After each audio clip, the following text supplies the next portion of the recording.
by a special guest from London, Ontario, Kevin Jordan. May know him as OHL Arena Guide.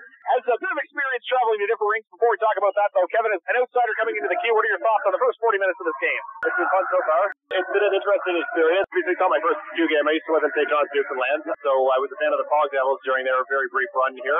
But yeah, it's been interesting watching a Q game with no French whatsoever. And obviously, where I live in Ontario, it's closer to the Quebec side of the Quebec Major Junior Hockey League. It just feels like home in a lot of ways.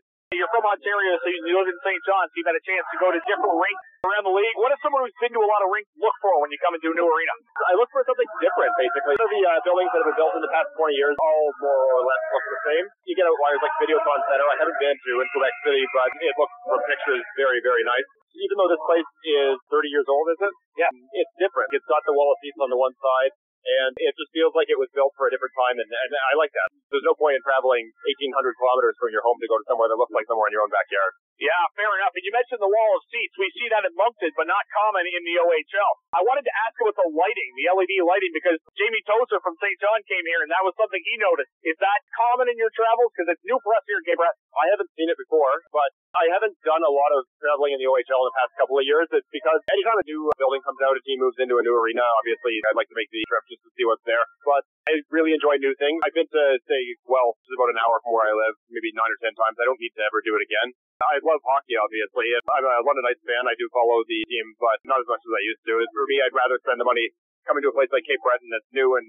get to sightsee, do the cabin trail, do all the other things in this area, take advantage of the wonderful hospitality here as opposed to just doing the same thing over and over again. Well, I know you've enjoyed it so far. You still have tomorrow to see the island. The fall colors are in bloom, which is certainly good.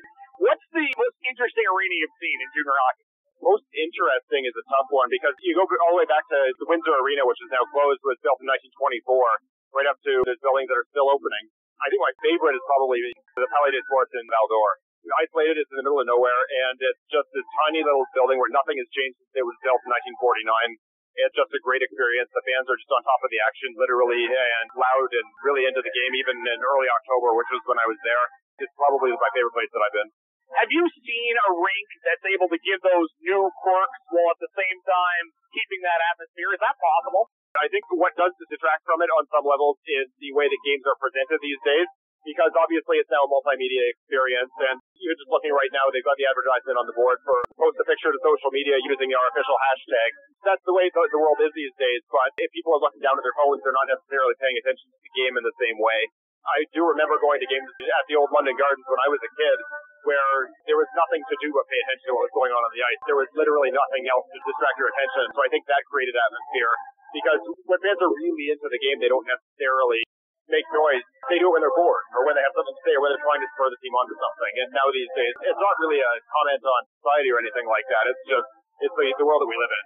Yeah, and a lot of that just trying to tap into every fan possible, the ones that are going for a social event, so you're trying to cater to a bunch of different crowds there, I guess. Lastly, I'll ask, anything that stands out in particular from your trip to the Maritimes? Obviously, the 6 rinks in the Maritimes are different. You've got the chance to go to all of them. Any themes that stand out in terms of the people or the rinks themselves?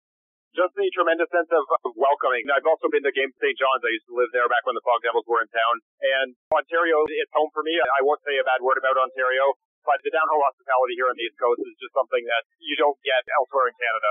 People want to talk to you, and people see I'm wearing a London Knights hat tonight. If anybody out there is listening to this and want to say hi, by all means, come up and say hello. But that's what really makes it stand out. My brother lives in Fredericton now. He's serving with the military. I'll probably be back here. I imagine I'll go see the new building in Moncton when it opens, but go see my family as well.